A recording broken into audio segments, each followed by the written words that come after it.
Hola people, espero estén muy bien y bienvenidos a un nuevo episodio de Feedback sin filtro.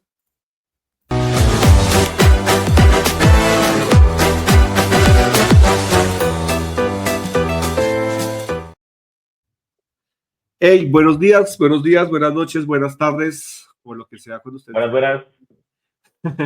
lo que sea cuando ustedes estén viendo este video. Profe Charlie Ramírez, Hola, bienvenido. Jota. Gracias por aceptar esta invitación y bienvenido a Feedback sin filtro. ¿Cómo va el parcero? Todo bien, muy bienvenido. Gracias por aceptar la invitación. No, con todo gusto. Feliz de madrugar, de hacerme madrugar un domingo. Se le tiene en cuenta. ¿Así los Yo domingos no? a los 9 de la mañana uno despertándose es un crimen capital. Merece castigo físico. Además, Así. los domingos hay que ahorrar agua. Los domingos uno no se baña y usted me hace bañar, hombre. Bueno, pues eso es lo que hay, porque acá cuando se da Feedback sin filtro es hasta los domingos temprano. Bueno, Charlie, normalmente acá arrancamos con una reseña y una investigación previa que hacemos. Entonces Ok. yo voy a soltarle mi reseña y usted me dice si está bien, si le cambiamos algo, si profundizamos en algo. A ver Dice, si la embarramos. exacto, diseñador industrial de la gloriosa Universidad Nacional de Colombia. Presente. Especialista en pedagogía y docencia. Presente. Firme y combatiente. Opita de Neiva. De la misma, sí, señor. Profesor universitario, pero esos profesores que no pasan a nadie y que rajan a todo el mundo. No, ya fuera así. Ya ¿No? quisiera yo tener esa dicha, la dicha que tiene el gallo. No, estamos en Colombia, esas cosas pasan en la Universidad Nacional. Y eso. Ah, ok, bueno, bien. Bueno, lo primero que nos gusta hacer acá, Charlie, es darle un feedback a la infancia. O sea, que usted le dé un feedback a su infancia. Hijo de madre. Pero, a ver, pero me gustaría que empezáramos, que nos cuentes qué es lo que más recuerdas. ¿Qué es lo que más recuerdas de tu infancia? ¿Cuántas horas tenemos para esto? Hágale que no hay tiempo límite. No, yo tuve una infancia muy nutrida, muy amplia, muy generosa. Gracias a Dios. Muy feliz. Una infancia con dos padres allí muy dispuestos. Mi viejo, que todavía vive, cumple 80 años este año. Y mi Ok. madrecita, que murió ya hace ya 3 años. Sí, hace ya 3 años. Ya hace ya 3 años que murió por esta fecha, por esta Ok. época.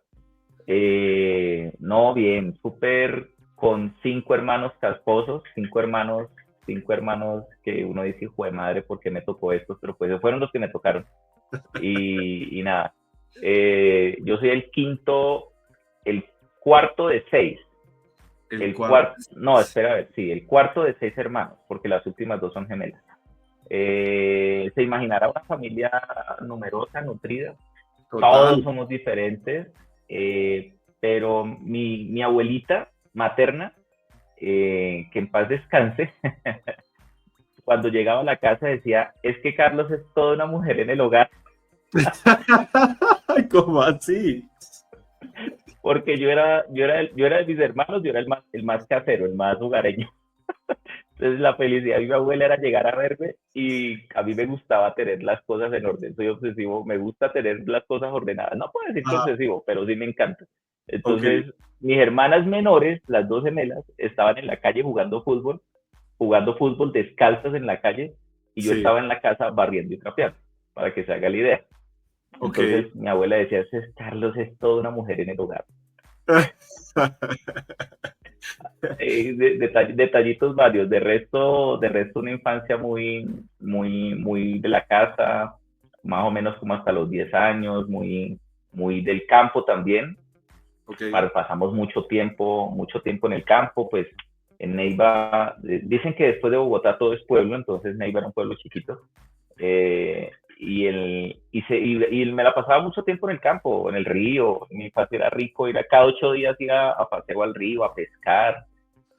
Cada 8 días estábamos pescando, cada 8 días estábamos yendo a hacer paseo de olla. con los amigos, en el colegio también, ya después ya nos íbamos en bicicleta, imagínense 30 gatos en bicicleta, cogiendo camino, cogiendo carretera para ir a buscar donde, como decíamos, echar baño en el río, y con una olla toda tiznada, toda vieja, recogiendo por ahí lo que encontrábamos. Eso era muy bueno, se pasó muy bueno. Charlie, ¿qué es paseo de olla para los que no son colombianos y de pronto nos están viendo este video?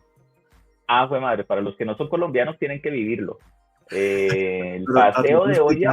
Sí.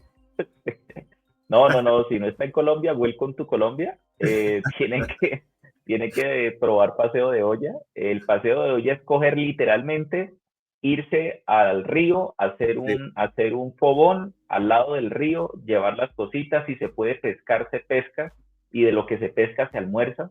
Y la ollita se lleva la olla en el carro para preparar la comida ya. Eso no se lleva muchas cosas, se lleva una olla y unos platicos desechables, hojitas de plátano y listo, esa es la comida.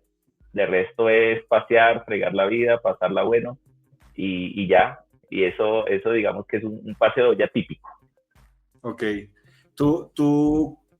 una familia muy numerosa, es una familia muy numerosa.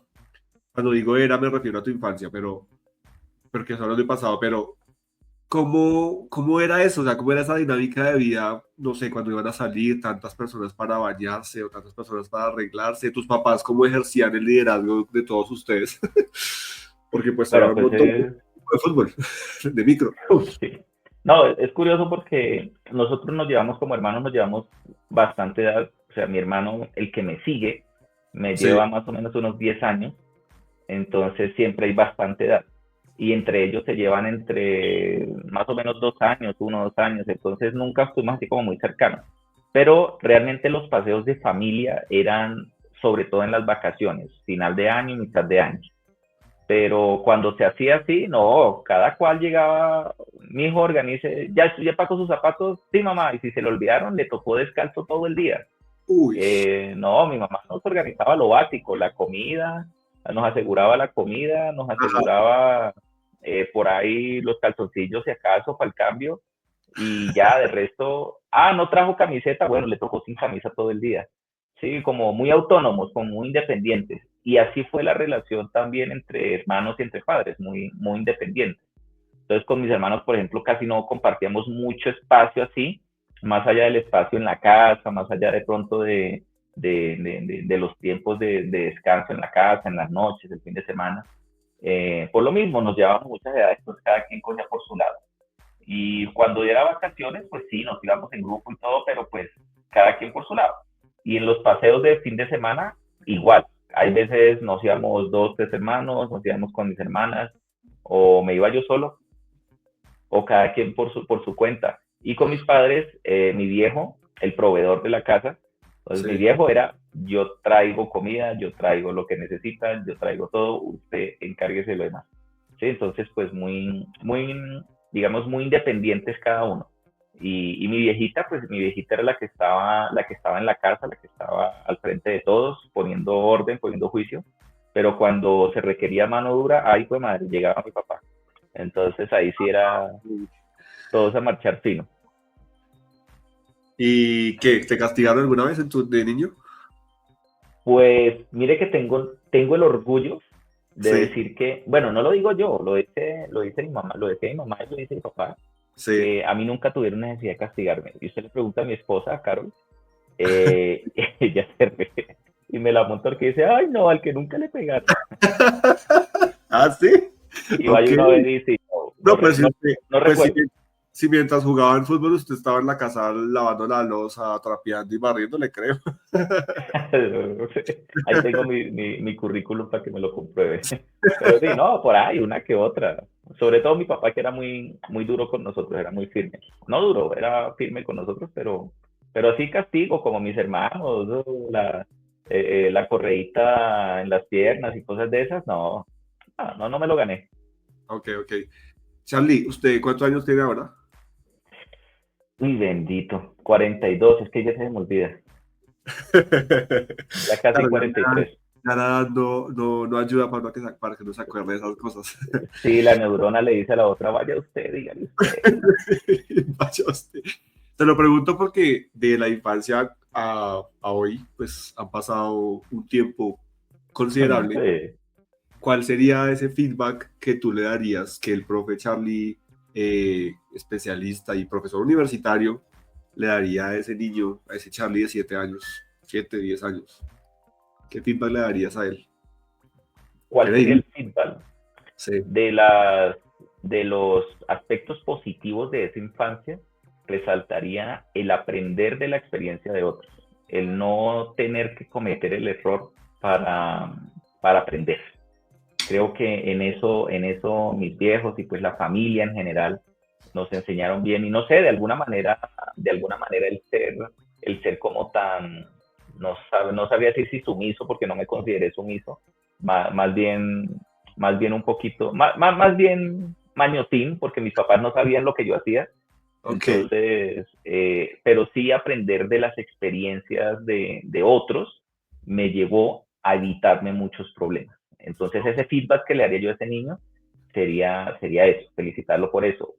¿De qué, digamos, le corregiría y le llamaría a mejorar a ese niño? A aprovechar las oportunidades de mejor manera. Considero que a hoy aproveché algunas oportunidades y gracias a Dios eso me tienen donde estoy. Pero la falta, digamos, de decidirse y tomar la oportunidad puede ser algo de mejorar para ese niño. Perfecto, buenísimo. Bueno, ¿en qué momento, o sea, porque tú eres de Neiva, ¿en qué momento llegas a Bogotá? Bueno, el camino fue muy espontáneo, pero muy emocionante porque llegó, no sé si Jota lo recuerda, si vivió la época de forma consciente, pero más o menos en el 99, cuando fue la gran recesión económica aquí en Colombia, muchas empresas cayeron, muchas empresas quebraron, la economía se vino a pique, el tema del narcotráfico, el tema fue la época en la que hubo aquel tiempo de apagones en el gobierno del presidente Gaviria. Esto veo. Entonces fue una época muy turbulenta. Y en esa época mi padre, por cierto, es algo que exalto, mi viejo, él nunca estudió, hizo primero de primaria, él dice que sus primeros zapatos se los puso cuando tenía 12 años, de resto creció en el campo, en la montaña, pero fue una persona, o ha sido una persona increíblemente inteligente. Él aprendió a leer y nunca paró de leer. Todo lo que sabe lo aprendió leyendo.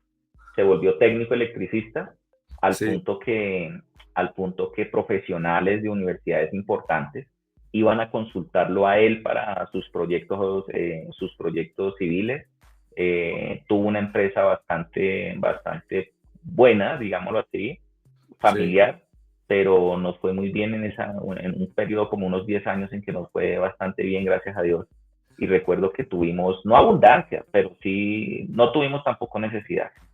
Entonces fue una época buena. Pero llegado el momento, cuando terminé el bachillerato, en el 99, la cosa se puso difícil. Y mi viejo, pues la empresa se le vino a pique, muchos problemas económicos, problemas también personales de él, hicieron que pues la empresa cayera. En ese contexto, pues yo tuve que trabajar, nada que hacer. Igual él me hacía trabajar desde los 15 años, no porque me explotara, sino porque de las enseñanzas que hay que trabajar. Y para él, inclusive hoy, me ve trabajando, me ve en el escritorio, me ve en la oficina, o me ve, ¿y usted cuándo empieza a trabajar? Porque para él trabajar era coger, moler, sudar, machucarse los dedos, eso era trabajo. Pero pues el viejo, dentro de todo, pasa ahí metido en el computador y no hace nada. No, ¿usted cómo cuándo trabaja? ¿Usted por qué le pagan? ¿Usted qué? No, entonces el viejo nos enseñó ese afán por el trabajo, por moverse, por actuar. Entonces, siendo así, se puso difícil la situación y pues yo ya trabajaba, yo le ayudaba en el taller, yo era los que lijaba, pulía, yo era el ayudante de todos los ayudantes, ¿bien? Yo era el ayudante de los ayudantes. Y así me enseñó y pues nada, llegó el momento y pues yo dije, mi maña era terminar de trabajar, salir al frente de la casa a los 17 años, me sentaba en el andén de la calle, me encontraba con los amigos, nos íbamos a jugar billar, a tomar cerveza, y esa era la rutina. En ese Ok, momento yo me empecé a ver a mis amigos que salían del colegio y yo decía, estos manes están ya en vicios, ya están en vicios, ya tienen uno o dos hijos por ahí tirados, y estaban mal. Y algunos sí, algunos les fue bien, digamos que algunos se fueron a trabajar, otros se fueron a estudiar, pero en general la constante era esa. ok, Por cierto, el barrio era un barrio digamos, estrato 2, más o menos. sí, Eh, pero pues se veían esas cosas. Entonces, en un día así de reflexión, me senté frente al andén. Esto está como para una novela, está grabando, ¿no? sí, claro, Eh, vamos. Hagámosle como algo de novela. Desde ese día. y esa rosa, Sí, tal cual. Y el eh, dientito. no, y me senté a fumar un cigarrillo ahí enfrente del andén y yo veía a mis amigos y pasaban los combos y me hacían así, como que yo, uy, fue madre, yo como que yo no quiero eso. No tenía ni idea qué quería en la vida, Ajá. pero sí sabía qué era lo que no quería y sabía que no quería ser como ellos. ¿Sí? Uf, Y en ese momento, sin saber qué quería yo de la vida, dije, no me puedo quedar acá. Y le dije a un tío que vivía aquí en Bogotá hace ya varios años, que también, compa de la Universidad Nacional, oh, egresado de la Universidad Nacional, ajá. y él ya estaba empezando su carrera profesional, su, su desarrollo profesional, ya se había graduado, y me había hecho una invitación que cuando quisiera venirme a estudiar, que me viniera, pero yo tenía ganas de todo menos de estudiar. Entonces yo lo llamé, esa misma noche lo llamé, le dije, tío, ¿me recibe para irme para Bogotá? Me dijo, claro, hijo, véngase. Y de una, eso fue un miércoles, nunca se me olvida, un miércoles en la noche, y el domingo en la mañana yo ya estaba aquí en Bogotá. Ah, carajo, eso fue diciendo y haciendo, así como dice. Eso fue diciendo y haciendo. Y ¿Qué no edad, tenía ni qué, idea. qué edad tenías, Charlie, cuando te sentaste en el andén y miraste al horizonte y dijiste, quiero cambiar mi vida? Eso fue en el año 2000, yo tenía 18 años, iba a cumplir 19 años. Ok, ok, Iba a ok. cumplir 19 años, no mentiras, en el 2001, perdón. Tenía 18, iba a cumplir 19 años O sea, ya, en el ya tenías 2001. mayoría de edad y ya empezaste a sentir la presión de todo lo que nos cuentas y dijiste que hay como esto de cambiar. Ok, Sí, y fue muy curioso porque yo nunca había salido de Neiva, yo jamás había salido de exacto, Neiva. O exacto. sea, nunca había salido de Neiva, más a los pueblos, podía pueblear y nos movíamos echando dedo, lo que llaman autostop, y Sí, así, pero nunca salir a, pues como dicen, a la gran ciudad. Y yo llegué y me acuerdo que fue la primera perdida que me pegué porque me bajé, me dijeron dónde llegar, sí. cogí un bus, cogí una buseta y terminé llegando por allá al portal del Tunal. Yo no tenía ni idea qué era esa vaina. Y mi tío, no, vea, ahí está la dirección, llegue. Y pues Uf, llegué. Ese fue mi inicio aquí en Bogotá, como larga la historia. no, pues increíble. Y bueno, llegas a Bogotá, a la cosmopolita que llaman, ¿no?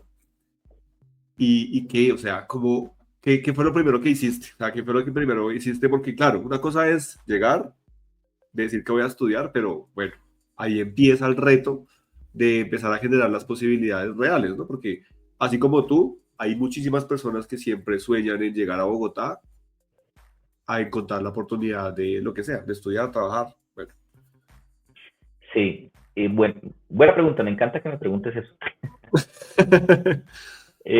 No, realmente como le decía, yo no tenía ni idea qué iba a hacer con mi vida. Yo exacto. sabía que no quería. Ajá, Entonces, lo primero que en llegar a Bogotá fue entender cómo era la ciudad, cómo era el movimiento. ok, Digamos que de alguna manera, no de forma consciente, pero sí inconscientemente empecé como a entender cómo es vivir en Bogotá, ok. qué se tiene que hacer, que hay que madrugar de más, que hay que salir temprano, hay que acostumbrarse al trancón, que la agresividad de la gente, porque el mismo acelere hace que haya mucha agresividad. Los que vivimos en Bogotá lo sabemos. Entonces fue adaptarme a eso porque venir de un pueblo tranquilo, quieto, calmado, en el que usted se levantaba tarde, llegaba temprano, o sea, era una historia totalmente diferente. Entonces lo primero fue entender la dinámica, entender el contexto. Y de alguna manera por eso es que entiendo yo, algunos familiares, incluso un par de hermanos vinieron y nunca pudieron adaptarse, duraron 2, 3 meses y se devolvieron. Y así conozco a muchos de otras regiones también que han llegado y no se adaptan, porque no estamos dispuestos o no se está dispuesto a dejar para poder adaptarse. Claro. Y algo que recientemente entendí y lo asocio a ese momento que, como lo decía, no era consciente, porque no tenía conciencia de lo que estaba haciendo, Sí, pero cuando se llega y se quiere avanzar en un campo, primero uno debe entender el contexto, entender el escenario en el que se encuentra. Por lo tanto, ya no estoy en Neiva, tengo que madrugar. Pues madre, no me gustaba madrugar, pues madrugo. Claro. Tocaba trabajar, llegar y dejar de lado muchas cositas que a uno le gustaban si uno quiere avanzar.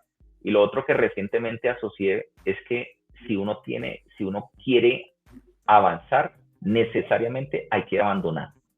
O sea, no se avanza si no se abandona. Ok. ¿Qué abandonaste? ¿Qué abandoné? Hábitos, algunos hábitos. Abandoné algunas amistades. Suena feo, pero sí abandoné algunas amistades. Okay. Sobre todo amistades que no aportaban, realmente que quitaban en vez de aportar. Entonces fue necesario cortar, abandonar.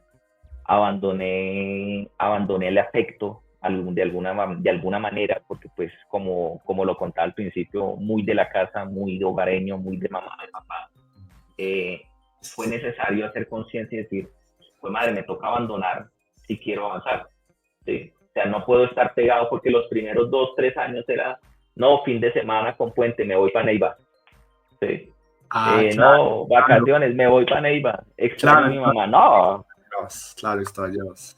Las lloradas más tremendas, primer año nuevo, primera Navidad, fue muy bravo. Entonces, fue necesario abandonar también, dejar atrás esa emotividad, esa afectividad para poder seguir avanzando. Entonces, de alguna manera, de las primeras cosas que hice, como que fue la pregunta original, fue entender el contexto y saber dejar atrás. Poder dejar atrás. Sé que ya me dijiste una parte, pero ¿qué fue lo más difícil para ti de dejar ese nido, ese hogar de niño hasta tus 18 años, 19, y empezar en Bogotá, una ciudad completamente distinta a Neiva, como ya lo has dicho, y pues tú solo? Bueno, estabas con tu tío, pero ¿qué fue lo más difícil para ti en lo personal? Empezar a tomar decisiones personales, ¿sí? Empezar a decidir por mí mismo, ¿sí? Dejar de decir, bueno, no pasa nada porque pues estoy en la casa, estoy con mamá, papá, claro. A empezar a tomar decisiones trascendentales. Digamos que todos nos enfrentamos a eso, ¿no? Eso es normal, sí. O sea, uno deja la adolescencia y ya tiene como que, fue madre, y me tocó ser adulto, entonces... pero hay adultos que nos cuesta un poquito más empezar a ser conscientes de esas decisiones. Entonces, empezar a tomar decisiones conscientes fue como esa parte clave también ahí. Ya tocaba levantarse solo, ya no lo levantaban, ya tocaba solo. Sí, no, pero mire que en gran medida, pues yo me acostumbré desde niño siempre, no sé, como fue el hábito de saber que tengo que levantarme, salvo hoy, o algo la excepción, salvo hoy. Ok. Salvo hoy, digamos que con eso no tuve problemas, pero fue más empezar a decidir, pues madre, tengo que trabajar, tengo que entrar a un lugar, ¿me sirve trabajar acá? ¿No me sirve? Tengo que ir a tal parte, ¿puedo hacerlo? ¿No puedo hacerlo? ¿Qué implicaciones tiene? Empezar como a racionalizar un poco más, y no actuar solamente por instinto, por hacer. Claro. Bueno, gracias, Charlie, por esa historia. Yo, antes de que hagamos una pausa, vamos a hacer una pausa activa en este podcast que siempre hacemos, yo quiero hacerte una pregunta, porque tú eres egresado, para mí, y yo sé que para muchos, pues de la universidad que es más difícil ingresar, por los estándares de calidad que tiene, pues por su examen como tal de admisión. Lo digo en lo personal porque me presenté y no pasé. Obviamente la historia de cada uno es distinta, pero ¿cómo hiciste para entrar a la Universidad Nacional? ¿Cómo fue ese proceso? Obviamente sé que nos vamos a saltar un montón de tiempo, o bueno, ya tú nos contarás, pero ¿cómo fue ese proceso? O sea, literal, ¿cómo lograste entrar a una universidad pública como la nacional? Bueno, va a sonar prepotente, Sí, pero bueno, no sé. Bueno, no, hoy en día yo soy hombre creyente, soy hombre de fe y sí, considero que en ese momento, desde siempre, Dios me ha estado guiando los pasos siempre. ok, Yo cuando llegué, que le conté la historia que llegué a Bogotá, pasaron sí, 5 años, porque yo llegué en el 99, en el 2001, y yo sí, entré hasta el 2006 a la universidad. Fueron 5 o 6 años en los que no estudié, no jamás cogí un libro, jamás volví a leer, jamás volví a hacer nada. Y usted sabe que sale uno del colegio y uno no, mejor dicho. sí, total. Eh, y no es que yo fuera un estudiante sobresaliente, era un estudiante regular, ¿sí? Sí, No estaba entre los últimos, pero tampoco fui nunca de los primeros, ok, pero siempre tuve algo bien interesante, y es que yo estudiaba algo y se me quedaba. Sí, no sé, de pronto se lo heredé a mi papá tal vez. Eh, y pasaron esos 5 años acá en Bogotá y mi tío me cogió un día par nalgadas y me dijo, bueno, ¿y usted qué? ¿Usted no era que venía a estudiar? ¿Cuándo va a entrar a estudiar? Hágase el pendejo y verá que así se queda. Palabras más, palabras menos. ok. ¿Sí? Entonces, nada, mi tío me motivó, a él le agradezco muchísimo, toda la vida le estaré agradecido porque fue ese empuje que me dio. El chino también vivió una situación mucho más precaria que la mía y también entró a la universidad, se graduó de la nacional, hoy es muy profesional, muy bien posicionado. Y me dice, bueno, ¿qué hubo? ¿Se va a presentar o no? Y yo le dije, bueno, listo, hágale, pero por quitármelo de encima. Y él me dijo, Claro, bueno, si se va a presentar, yo le pago el examen. Y me lo pagó. Y ok. me pagó el examen. Y yo, fue madre, ahorita sí me toca presentarme. Ahora sí me tocó. Bueno, porque algo que me enseñó mi papá y que sí se me quedó es tener palabra. Entonces, Claro. sí, si yo doy la palabra, fue madre, me levanto a las 9 de la mañana para entrar al podcast. Eh, Bien, gracias a tu papá por eso.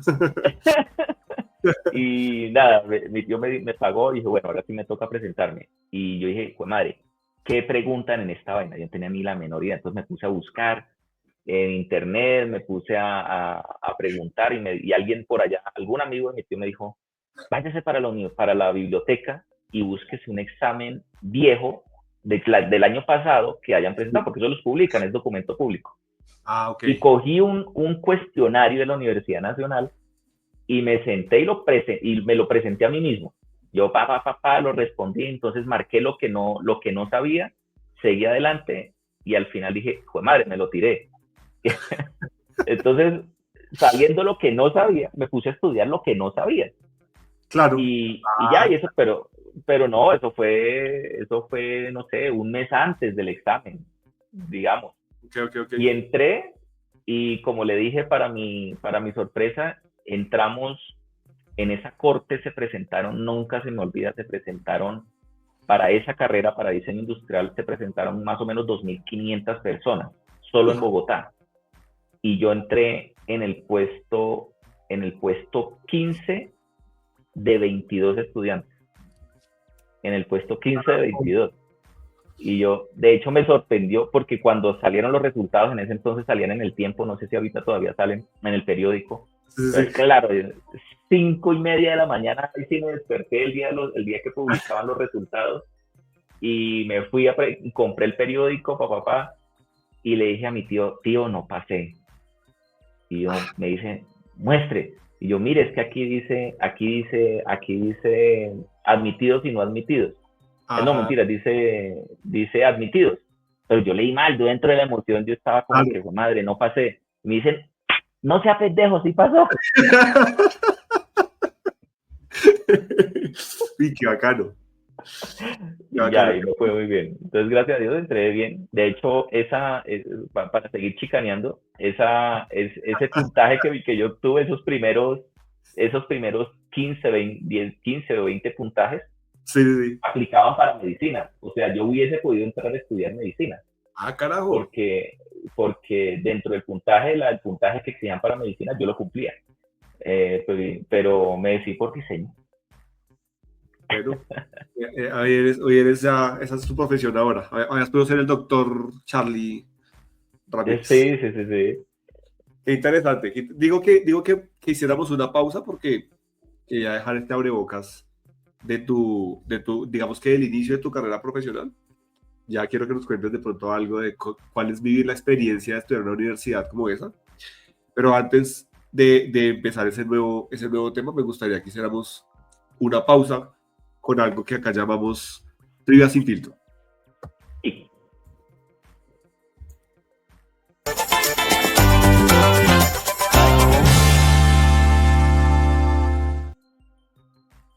Bueno, esta trivia sin filtro va a ser súper sencilla, Charlie. Vamos a hacer unas preguntas de cultura general. ¿Y va a doler? Yo sé que no. Estamos con un profesor de esos tesos, de los que les gustaría rajar. No, nada. Yo te voy a hacer preguntas y en esta oportunidad van a ser de respuesta abierta. Es decir, no te voy a dar opciones, sino es una pregunta y tú me vas a dar la respuesta. Si por alguna razón no sabes la respuesta, no pasa nada. Debes decir paso para yo poder seguir con la siguiente pregunta. ¿Listo? Vamos. Vamos a poner por acá vamos a poner una musiquita que te vas a poner de fondo, solamente la musiquita. Y cuando la música acabe, termina. Creo que el cronómetro es como de 1 minuto. ¿Listo? Listo. ¿Preparado? De una. Perfecto. Entonces, esta idea sin filtro, vamos. Listo. Suele un poquito el volumen. ¿Cuáles son los 5 tipos de sabores primarios? Uy, dulce, amargo, salado, ácido y umami. Perfecto. ¿Cuál es el lugar más frío de la Tierra? Está en la frontera norte de Rusia y es un pueblo cuyo nombre no logro pronunciar, pero creo que está en el círculo polar en Rusia. De hecho, creo que hay una cárcel rusa, un centro penitenciario ruso allá, donde se envían los presos políticos. ¿Sí respondí? Wow, bien. ¿Quién escribió la Odisea? Homero. ¿Cuál es el río más largo del mundo? Bueno, eso es debatible, pero si mal no estoy, es el Nilo. Ok. ¿Cómo se llama la reina del Reino Unido? ¿Cómo se llama? Sí. Se llamaba Isabel. Ok. Ahora está el hijo. Ajá. ¿Dónde originaron los Juegos Olímpicos? En Atenas, Grecia. ¿Qué cantidad de huesos tiene el cuerpo humano? 266. ¿Cuándo acabó la Segunda Guerra Mundial?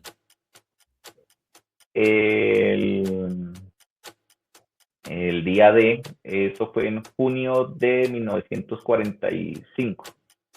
¿En qué país se encuentra la Torre Pisa? En Italia, iba a decir en Pisa. ¿Quién es el padre del psicoanálisis? Sigmund Freud. ¿Qué rama de la biología estudia los animales? ¿Qué rama de la biología estudia? La zoología. ¿Cómo se le llama a una colección de revistas, diarios y publicaciones? ¿Periódico? No sé, paso. ¿De qué está recubierto el cuerpo de los peces? Escamas. ¿En qué país se usó la primera bomba atómica en combate?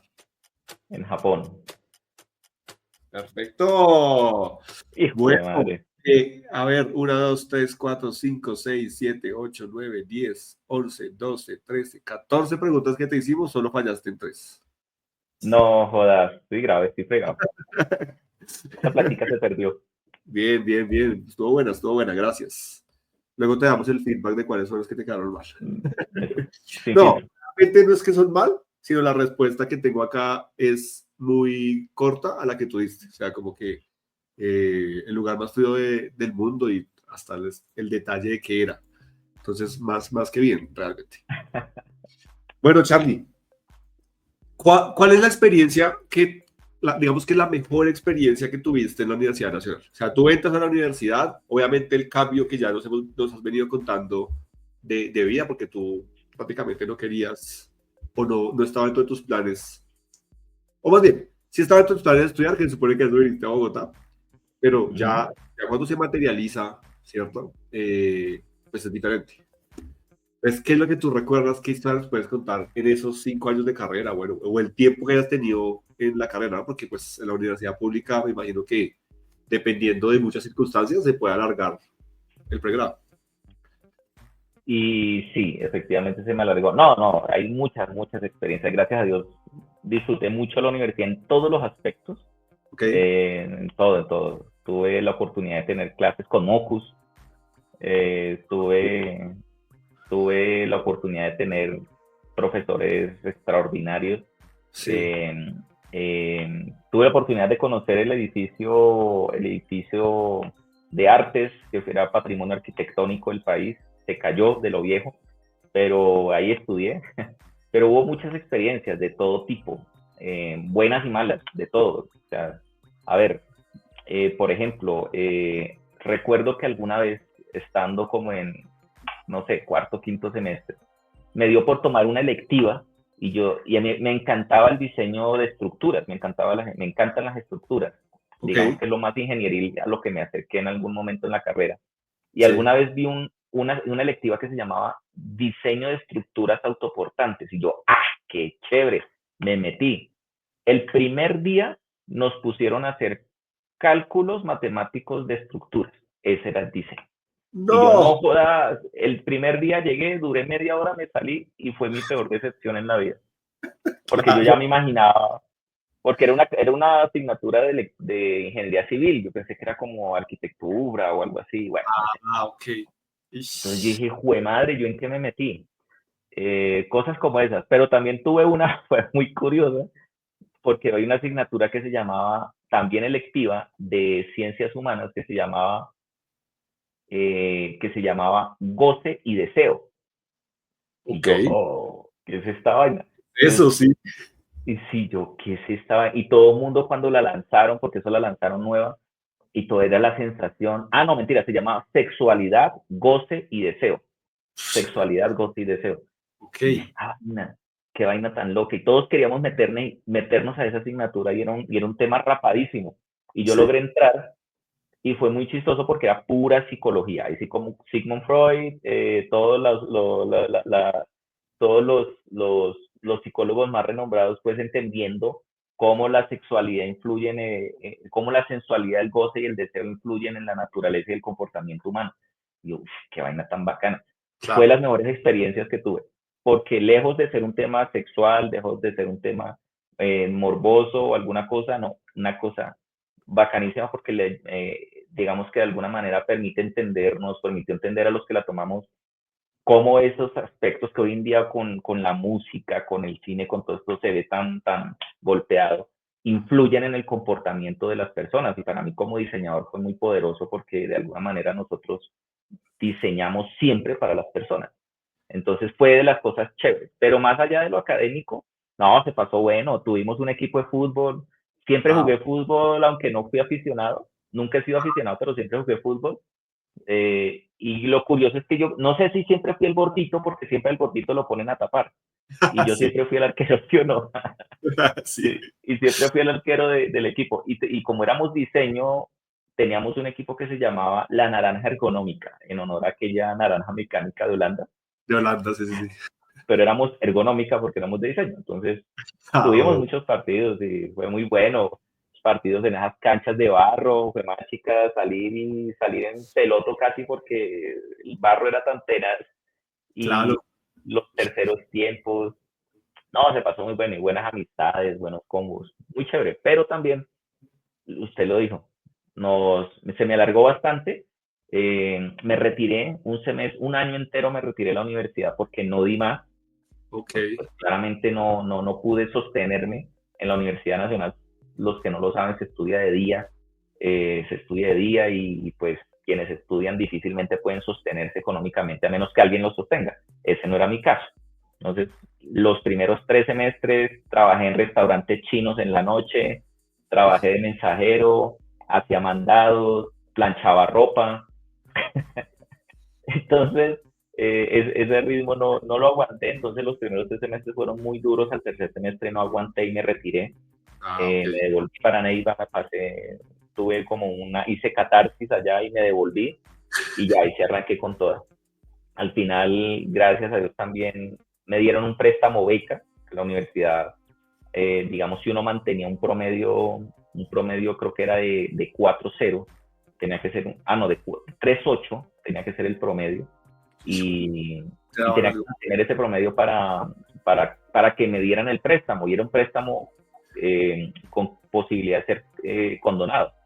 Me lo dieron, la universidad me pagaba medio salario mínimo, me daban el almuerzo, me daban la comida entre semanas, y pues ya el resto me lo bandeaba. Entonces ya eso fue una bendición, porque ya ahí pude seguir y dije, madre, por lo menos comer puedo. Claro. Entonces ya eso era otra historia. Y ya, sí. ¿Y qué eso te aguantó hasta el final de la carrera? Sí, hasta el final.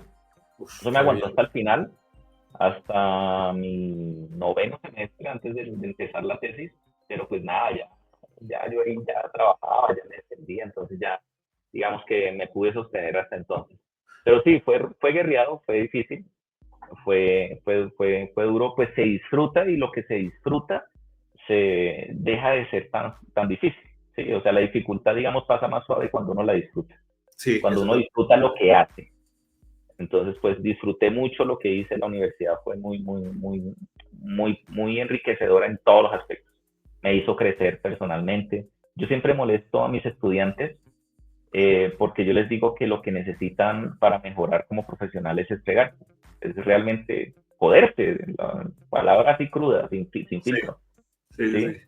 Porque pues los muchachos, sobre todo en la universidad privada, no están acostumbrados a perder. Entonces perder no es una opción. Pero cuando la opción es latente, que tú pierdes, tú te esfuerzas y sacas lo mejor de ti por hacerlo.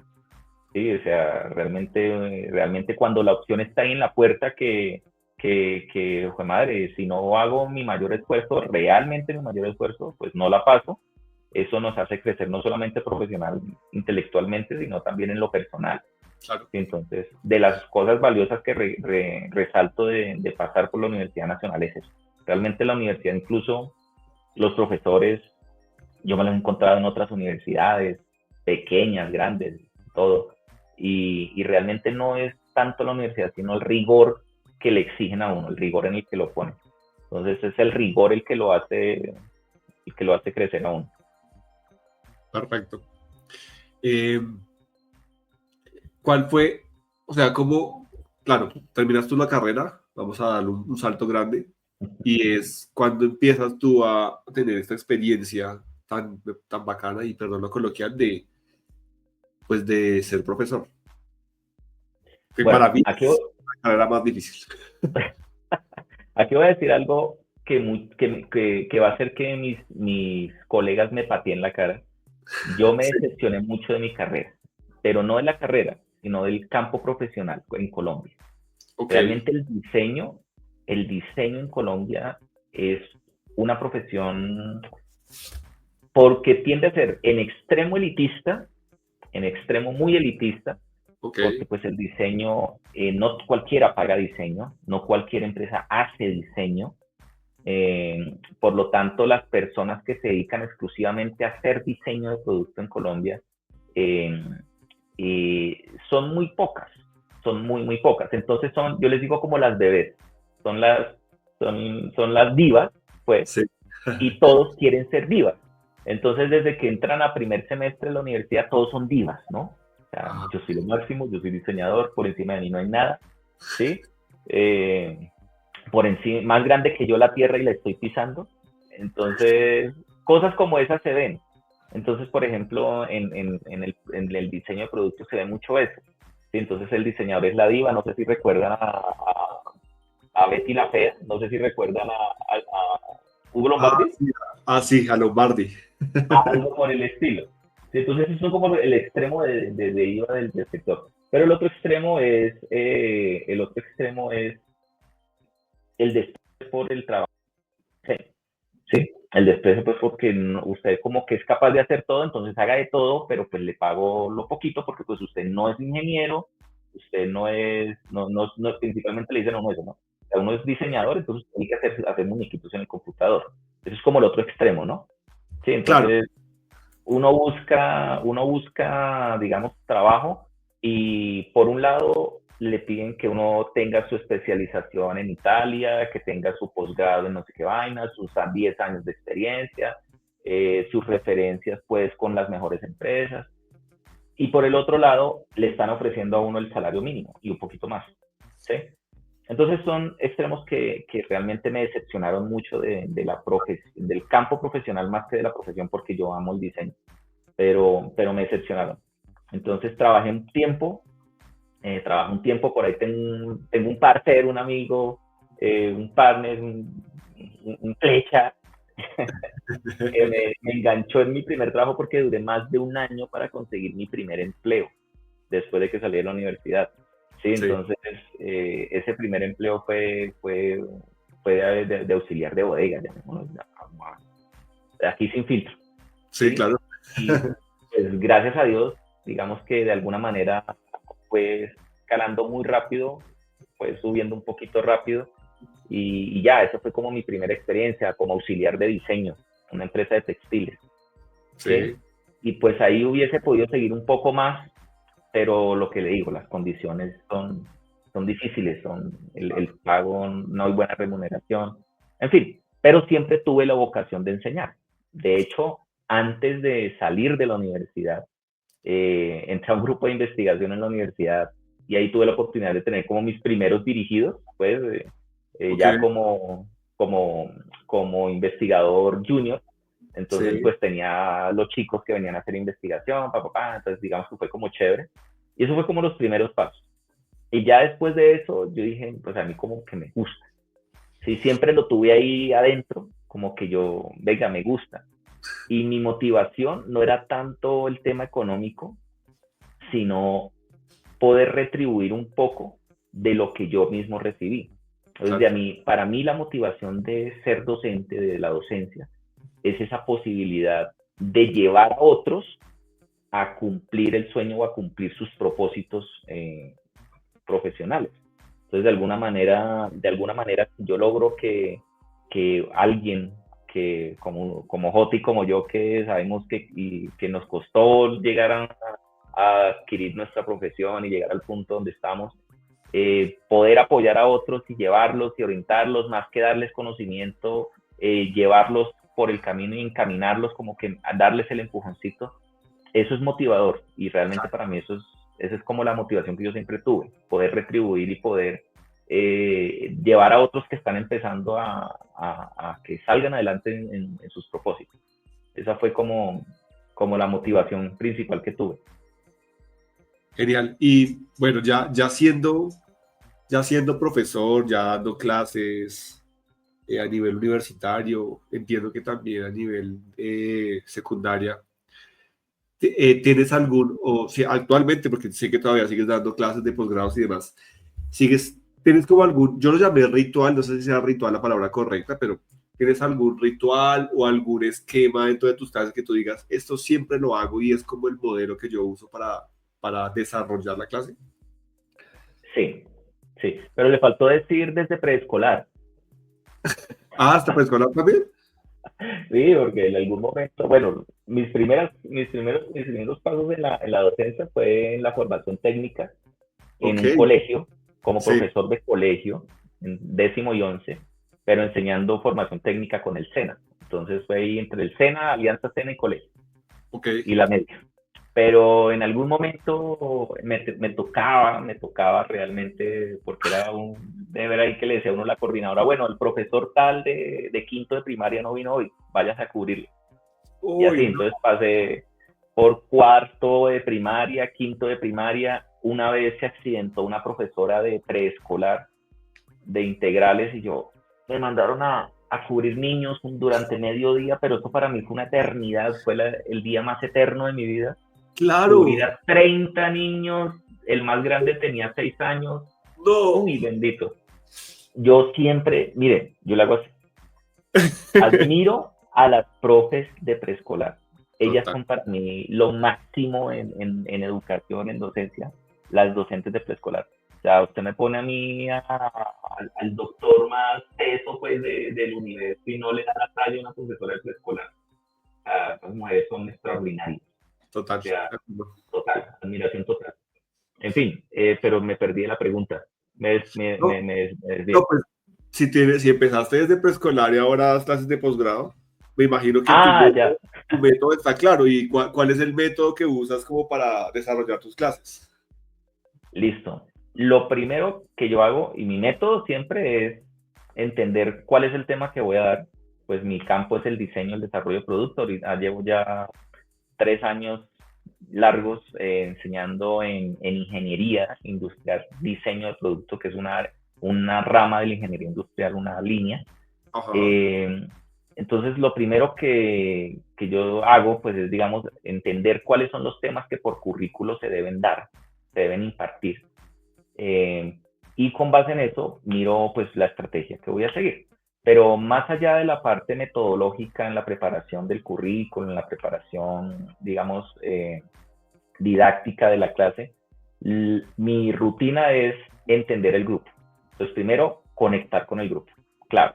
O sea, si tú no conectas con la gente con la que estás, en cualquier contexto es muy difícil avanzar de forma fluida. O sea, uno tiene que conectar. Sí, o sea, lo primero es conectar con la gente. Sí. Claramente, y yo soy en eso sí soy muy a la antigua y en eso sí soy muy de la nacional, pues madre, la autoridad en el salón de clases es el docente, punto, eso no se negocia. O sea, aquí podemos negociar notas, podemos negociar lo que sea, pero la autoridad no se negocia jamás. Ok. ¿Sí? O sea, aquí no hay una democracia, aquí esto es una dictadura, ¿sí? Ok. Y es una dictadura en la que usted puede crecer. En ese escenario yo trato de conectar mucho con los chicos, pues porque no hay dos grupos iguales. Jamás en mi vida he tenido dos grupos de estudiantes iguales. Siempre hay diferencia por mucho. Entonces es entender cómo funciona el grupo, es un grupo aplicado, es un grupo desordenado, es un grupo que se le puede dar, hay grupos que no se les puede exigir mucho porque se quiebran en la primera. Entonces, si uno quiere llegar al final del año con el mismo grupo, pues tiene que ser un poquito más suave. Pero hay grupos que sí, metámosle la chancla a estos muchachos que esto están. Entonces, es conectar con ellos, ¿sí? Ok, genial. Me gusta lo de conectar con la gente, que eso es un poco lo que buscamos también con este podcast. Charlie, bueno, yo te voy a decir algo, Ajá, y acá comillas, y tú me vas a decir qué recuerdas y te digo esto. ¿Listo? ok. Abro comillas, cámara fototérmica con trabajadores de invernaderos. Uy, güey, madre. Uy, no, fue, fue de las experiencias chéveres, Sí. aún sin haber graduado de la universidad del pregrado. Yo le decía, ya alcancé a trabajar más o menos unos 3 años en investigación, en transferencia de conocimiento en investigación aplicada en la Universidad Nacional. Ajá. Y trabajé con un grupo de ingenieros agrícolas. Y era un grupo de investigación en tecnología de invernaderos y agroplasticultura. Pero al final, pues nosotros hacíamos intervención para mejoramiento de productos para exportación. Sí, Sí, suena extraordinario, pero sí, chévere. de la Entonces, NASA. algo así, sí, después de nosotros la NASA. No, trabajamos con productores agrícolas, Sí, trabajamos con varios sectores agrícolas y lo que hacíamos era mejoramiento de procesos. Y mi trabajo como diseñador industrial era optimización y diseño de herramientas, de utensilios y de empaques especialmente. Entonces, hacíamos diseño y mejoras de los utensilios que utilizaban los agricultores, de las herramientas y de los empaques para exportar. Entonces, por ejemplo, apoyamos sectores productivos de papa criolla, papa amarilla, la chiquita, sí. para exportarlo a Asia. Era una cosa bacanísima porque era entender toda la parte fisiológica de la papa, entender toda la parte también comercial, la parte logística de transporte aéreo, de transporte marítimo, entender a las personas, entender el proceso de cómo se recolecta una papa, irnos a coger papa. Y entre eso, trabajamos con exportadores de flores Ok. y eran pequeños productores. Entonces, algún momento teníamos que hacer el estudio de Sí. cómo la temperatura del cuerpo humano afecta a la planta cuando se está recolectando. Y para claro. eso llevamos una cámara fototérmica, que era muy divertido porque en ese momento no muchos tenían ese tipo de equipos, era un equipo de muy alta tecnología en ese momento. Okay. Y era muy divertido porque era una pistola, una pantalla, y uno apuntaba y miraba y analizaba pues el comportamiento térmico. Ajá. Y había que analizarlo con una muestra poblacional, entonces cogimos a varias trabajadores, pero la mayoría eran mujeres. Ok. Entonces fue muy chistoso porque pues el combo de trabajo era muy bacano, era muy, muy, muy teso. Sí. Y me acuerdo de Pipe, un ingeniero agrícola, y molestábamos mucho. Entonces cogimos a las muchachas, a las trabajadoras del cultivo, y les decíamos, no, parece acá, le hacíamos un sondeo, un fototérmico, le sacábamos fotos, y luego cómo la temperatura se transfería a la flor o a la planta, ¿sí? Después de que la cogiera. Entonces, Claro. claro, la plantica fresca, después Sí. de que la cogía, hacía toda la operación, el movimiento, empacarlo, y luego cómo esa temperatura se transmitía a la planta. Al final eso afecta Wow. a la planta. Entonces fue muy bacán. Y en eso, claro, cuando había que hacerle la toma inicial, Sí. la persona se paraba de esta manera para poder mostrar la temperatura de todo el cuerpo. Ok, Y era ok. muy chistoso porque en la primera toma estaba fresquita, estaba fresca, y cuando yo le hice la toma, se le subió la temperatura. Fue muy raro, y la chica estaba nerviosa, yo no sé. Entonces, en la cámara, todas las zonas que aumentan la temperatura, entre otras, son las zonas erógenas. Las Ah, axilas, el pubis, ¿sí? claro. Entonces, y cuando la tomamos así, mis compañeros se enjuagaron de la risa detrás de mí. Decía, pero la puso nerviosa. Matador. Pero mire cómo le subió la temperatura. Entonces fue muy bueno porque además no pudimos trabajar con esa operaria, nos tocó cambiarla porque la china no se aguantaba, seguro le daban nervios, qué sé yo. Y Claro. siempre que le poníamos la cámara, ¡puf!, se calentaba y se subía la temperatura. Ay, no. Entonces fue muy bueno, o sea, de las experiencias chéveres que tuvimos trabajando en eso. Súper bacana esa maquinita. Útil. Ah. Oh, Primero vamos a observar. Ay, no, muy bueno. Bueno, Charlie, ¿y qué?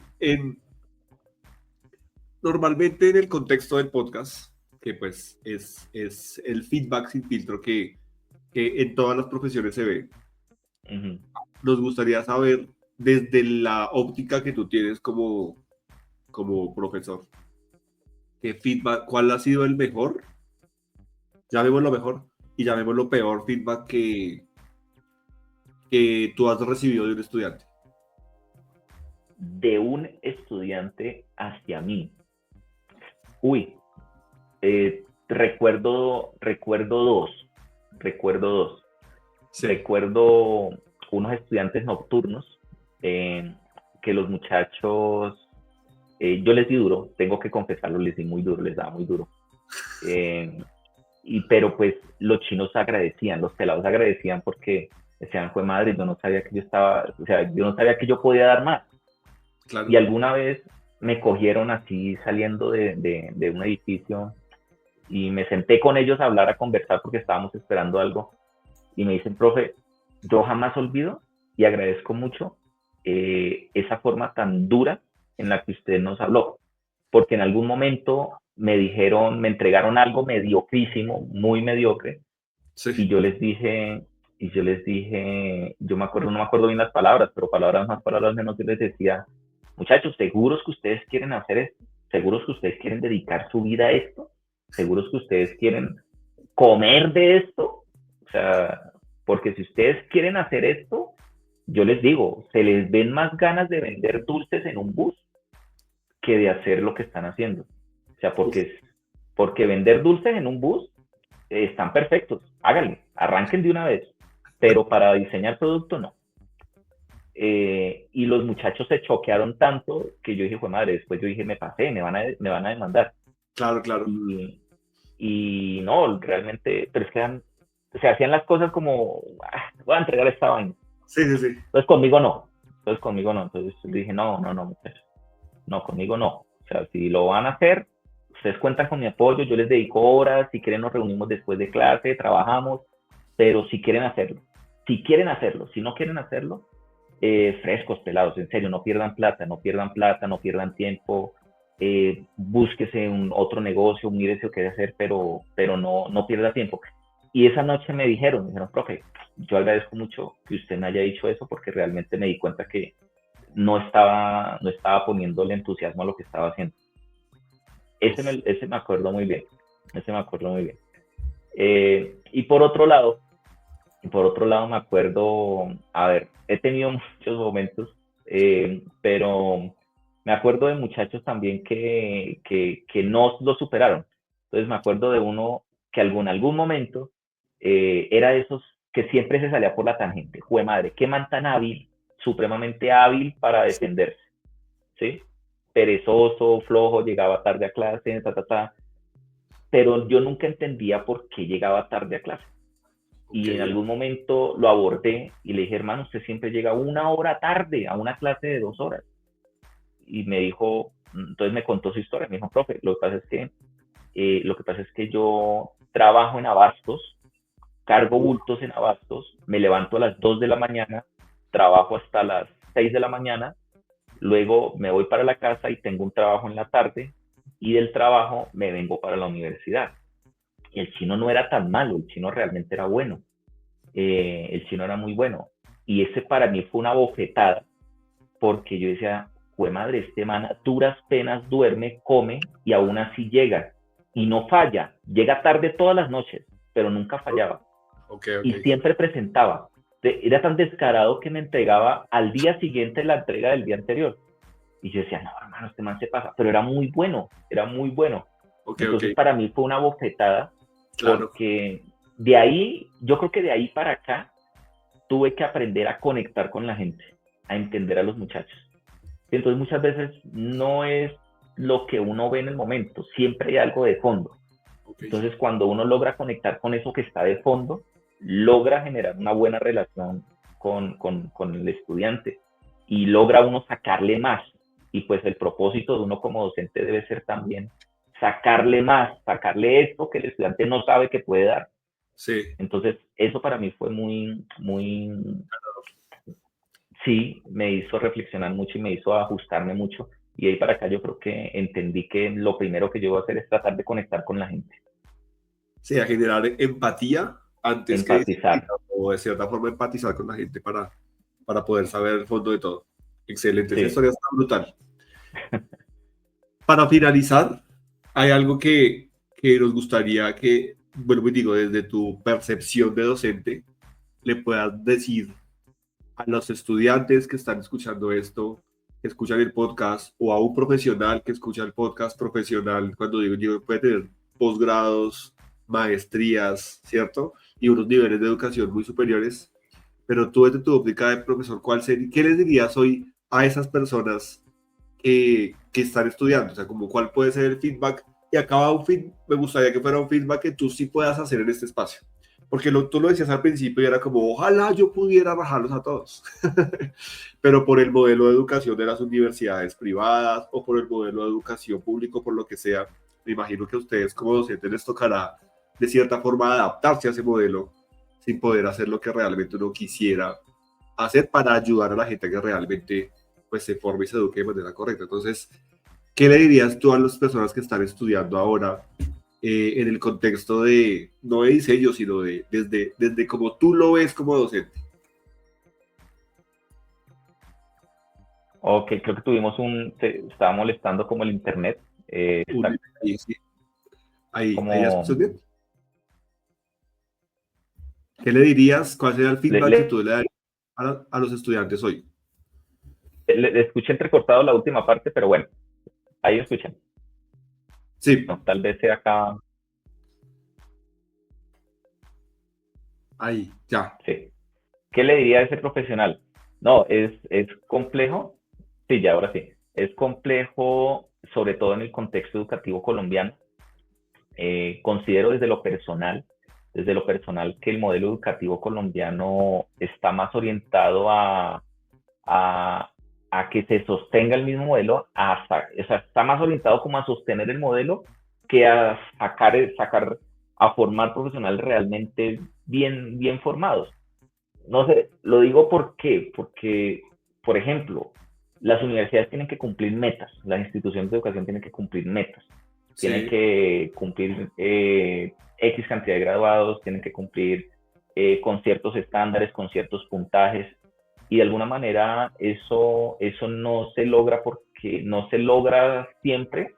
Entonces las instituciones tienden a exigir que nosotros seamos muy flexibles o muy complacientes con los estudiantes. Entonces en esos contextos a veces uno raya en ser permisivo, ¿sí? En ser demasiado permisivo.